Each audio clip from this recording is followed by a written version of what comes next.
todo deserto, toda tempestade, todo gigante, para quem decide permanecer, é o ambiente perfeito para você experimentar Deus de uma forma que você não experimentaria numa estação de conforto.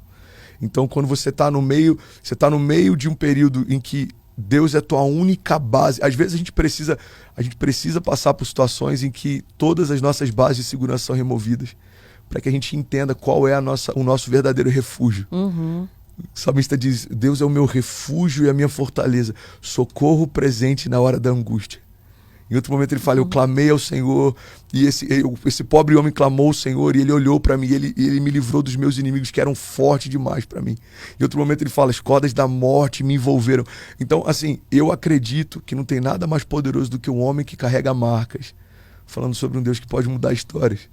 Eu amo ver alguns jovens, 15 anos, 17 anos, 19 anos de idade, pregando no Instagram. Eu acho maravilhoso. Mas eu acho que é mais poderoso quando a gente prega sobre uma área que a gente já foi ferido e Deus fechou. Então tem áreas que eu não ministro ainda porque eu acho que eu ainda não tenho propriedade para me levantar e falar. Então, André, por que você fala sobre um Deus de favor financeiro? Porque eu sei o que é alguém colocar R$100 na minha caixa de correio para eu fazer compras quando a minha esposa estava grávida. Eu sei o que é eu falar: pai, Kezinha me pediu algumas coisas, eu não tenho como fazer compra, você consegue me ajudar? E meu pai botar na caixa de correio para eu não me sentir humilhado em receber o dinheiro para fazer compras, entende? Sim. Eu sei o que é morar na casa dos fundos, passando dificuldade, com sua esposa grávida, minha esposa teve bipolaridade gestacional. Eu sei o que é passar por isso, mas eu também sei o que é ter o meu terceiro filho nascendo em Miami e eu podendo viver um tempo novo, minha esposa com a saúde perfeita, Deus mudando a nossa história. Então, quem não se perde no tempo da crise, não se soberbece no tempo do transbordo, entende? Sim. Minha primeira filha, quando nasceu, a gente morava na rua, Estados Unidos, na casa dos fundos, e eu estava quebrado. Agora você está nos Estados Unidos. Agora eu estou nos Estados Unidos. Então, pastor, tem alguma escala de valor? Cara, quando a Cécia nasceu, 9 anos atrás, Kezinha, literalmente, nos últimos 3 meses da gestação, ela delirou. Ela perdeu a sanidade mental dela. Quando o Benício nasceu... Ela tá com quantos com anos? 9. Com 9. É. Vocês estavam aqui no Brasil ainda? Ou já No Brasil. Não, no Brasil. A gente está 4 anos na América. Anos. Quando o Benício nasceu, há 1 ano e pouco atrás, eu já estava num contexto diferente. Sim. Quando a Chloe nasceu agora, 1 ano e pouco depois, a gente já está num outro contexto.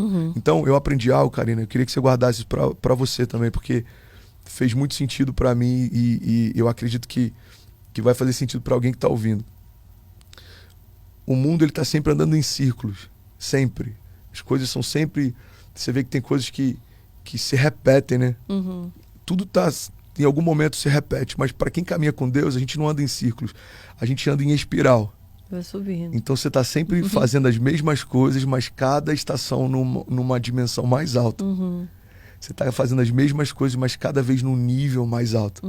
É por isso que a Bíblia diz que quando os irmãos de José, depois que ele é levantado como governador, o mundo está em caos, está todo mundo passando fome. José está governando o povo, os irmãos vão lá pedir ajuda porque eles não têm o que comer. A Bíblia diz que os irmãos de José se aproximam dele, José imediatamente reconhece, mas os irmãos não o reconhecem. E por que isso acontece? Porque quem caminha com Deus se torna irreconhecível ao longo do tempo. Mas quem caminha sem Deus, nada muda. Anos se passaram, José olhou na hora e falou: são os meus irmãos, nada mudou. Mas os irmãos de José olham para ele e nem sabiam que era irmão. Por quê? Porque é uma outra pessoa. Quem caminha com Deus está cada dia vivendo um milagre novo, uma estação nova, uma porta nova se abrindo, um milagre novo, um testemunho novo. O testemunho que você tem hoje vai ser diferente do testemunho que você vai ter daqui a 2 anos, daqui a 10 anos, daqui a 20 anos. Então, essa jornada, ela não é fácil. A gente não vai de um topo da montanha para o outro topo. O desafio do evangelho não é você dominar os topos. O desafio do evangelho é você não parar nos vales. Sim. Então você está no seu topo, você fala: uau, que maravilhoso, que estação incrível. Aí Deus te mostra um novo topo e fala: você está pronto, você quer ir? Quero. Então começa a descer novos vales. Então a gente aprende a dominar os vales para a gente começar a dominar os topos. Quai, seu app de vídeos curtos.